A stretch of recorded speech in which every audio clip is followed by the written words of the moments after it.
আসসালামু আলাইকুম। BD study চ্যানেলের পক্ষ থেকে সবাইকে অনেক অনেক শুভেচ্ছা অভিনন্দন। বেসরকারি শিক্ষক কর্মচারীদের এমপিওভুক্ত শিক্ষকদের বৈশাখী যে ভাতা সেটি আসলে বৃদ্ধি পেয়েছে এমন একটি খবর আমরা চারিদিক থেকে শুনতে পাচ্ছি। সেটি আমরা সত্য মিথ্যা যাচাই করব। তো বিডি স্টাডি চ্যানেলটিকে সাবস্ক্রাইব করে আমাদের সঙ্গেই থাকবেন। আর পুরো খবরটি জানার আগে দয়া করে কমেন্টস করতে যাবেন না। তো চলুন আমরা মূল আলোচনায় চলে যাই।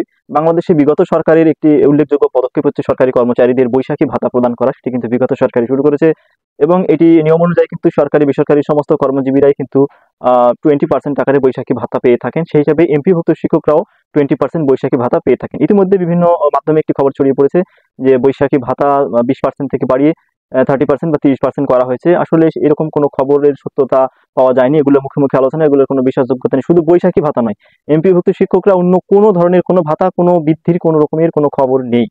ঈদের পরে আসলে শিক্ষকরা এটি নির্ধারণ করবেন যে এটি আসলে কোন পথে যাবে। শিক্ষকদের কোনো রকমের সুযোগ সুবিধা বৃদ্ধির নির্ভরযোগ্য অর্থাৎ গ্যারান্টিযোগ্য কোনো তথ্য এই মুহূর্তে নেই। সুতরাং বৈশাখী ভাতা আপাতত বৃদ্ধির কোনো রকম কোনো সম্ভাবনা নেই। তবে হলে সবারই কিন্তু বৃদ্ধিটা হবে, অর্থাৎ সরকারি বেসরকারি সবার যখন বৃদ্ধি হবে সেই মুহূর্তে বৈশাখী ভাতা বৃদ্ধি হতে পারে, তার আগে নয়।